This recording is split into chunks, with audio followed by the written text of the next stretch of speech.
For the first time in history, people and machinery are working together, realizing a dream.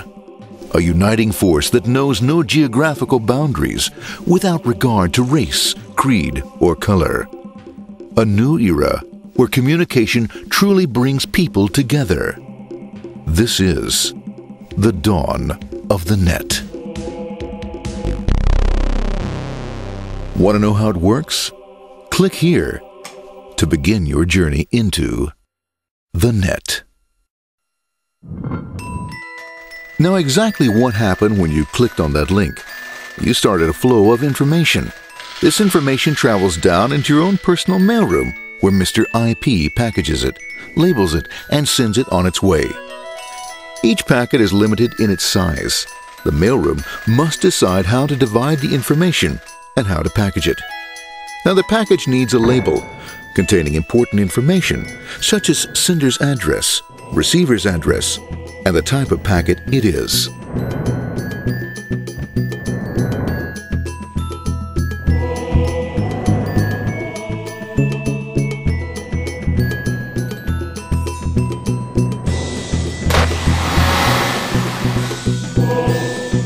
Because this particular packet is going out onto the internet, it also gets an address for the proxy server, which has a special function, as we'll see later. The packet is now launched onto your local area network, or LAN. This network is used to connect all the local computers, routers, printers, etc. for information exchange within the physical walls of the building. The LAN is a pretty uncontrolled place, and unfortunately, accidents can happen.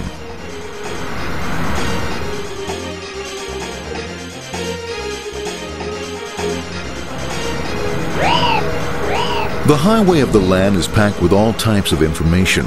These are IP packets, Novell packets, Apple Talk packets. They're going against traffic, as usual.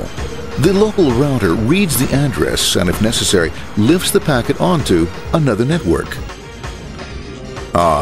The router, a symbol of control in a seemingly disorganized world. Whoops, sorry about that. Let's go with this one here, this one here. This one goes here, this one goes here. I don't like this one. Let's go with this one. Let's go here. A little bit left. Let's go with this one here. Another channel here. Let's put that one here. Another one there. Let's put that one here. There he is, systematic, uncaring, methodical, conservative, and sometimes not quite up to speed. Sorry. But at least he is exact, for the most part. That's the one that was there, that one was there, that one was there, and this one was there. Oh, another one that was there, that was there. He's behind that one, still there, that was there, he was there, oh, let's put that one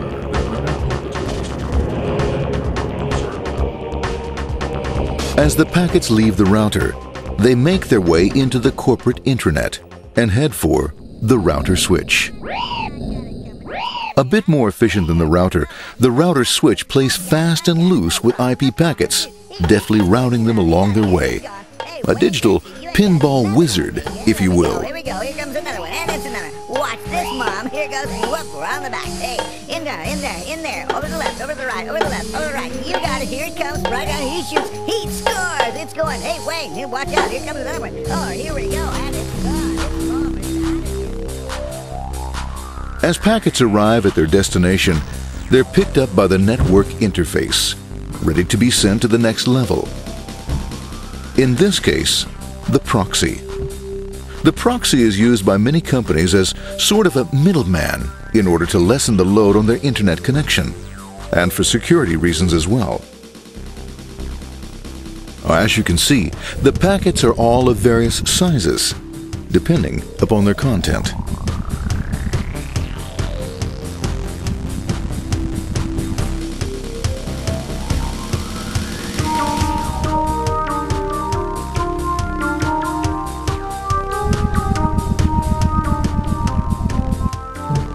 The proxy opens the packet and looks for the web address, or URL.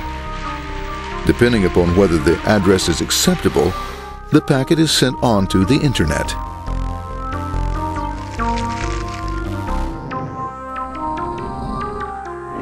There are, however, some addresses which do not meet with the approval of the proxy, that is to say, corporate or management guidelines.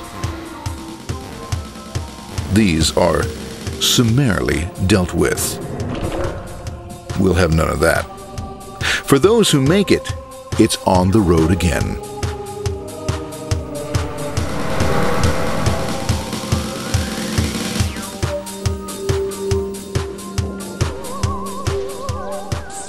Next up, the firewall.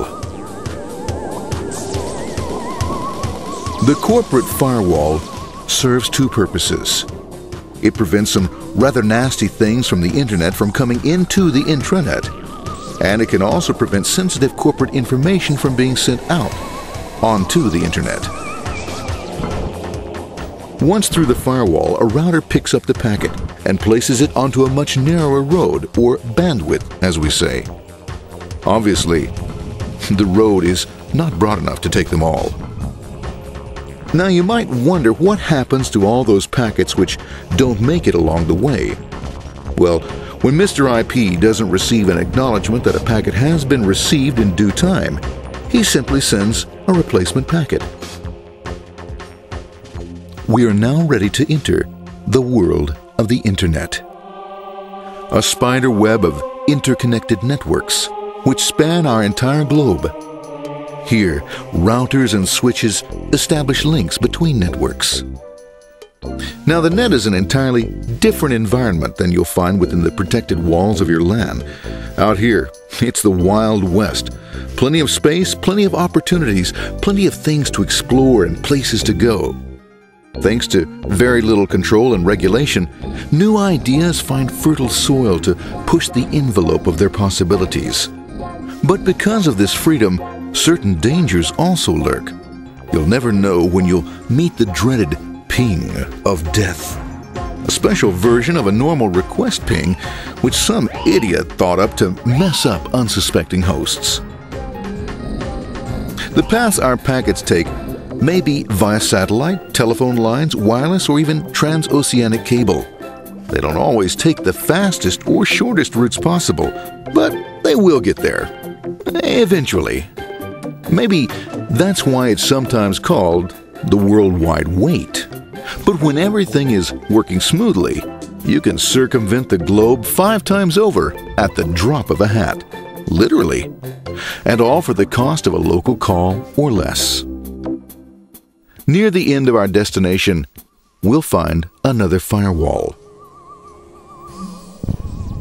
Depending upon your perspective as a data packet, the firewall could be a bastion of security or a dreaded adversary.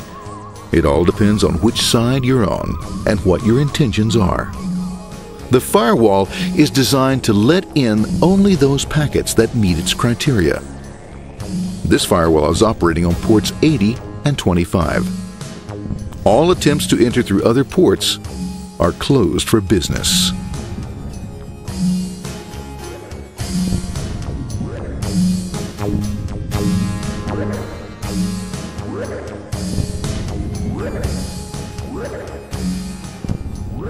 Port 25 is used for mail packets, while Port 80 is the entrance for packets from the Internet to the web server. Inside the firewall, packets are screened more thoroughly. Some packets make it easily through customs, while others look just a bit dubious. Now, the firewall officer is not easily fooled, such as when this ping of death packet tries to disguise itself as a normal ping packet. It's okay, go on, it's okay, no problem. Have a nice day, be out of here, bye. For those packets lucky enough to make it this far, the journey is almost over. It's just a line up on the interface to be taken up into the web server. Nowadays, a web server can run on many things, from a mainframe to a webcam to the computer on your desk, or why not your refrigerator? With a proper setup, you can find out if you have the makings for chicken cacciatore or if you have to go shopping. Remember, this is the dawn of the net. Almost anything's possible. One by one, the packets are received, opened, and unpacked.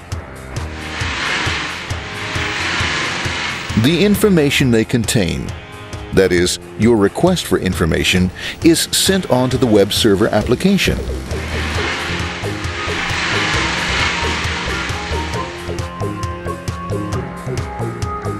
The packet itself is recycled,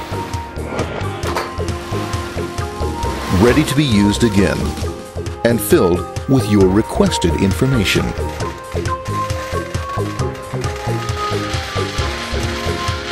Addressed and sent out on its way back to you. Back past the firewall, routers, and on through to the internet. Back through your corporate firewall.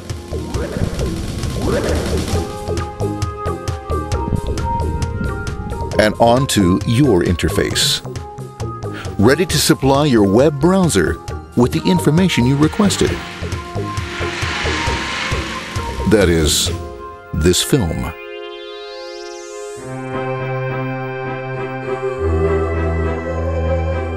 Pleased with their efforts and trusting in a better world, our trusty data packets ride off blissfully into the sunset of another day, knowing fully they have served their masters well.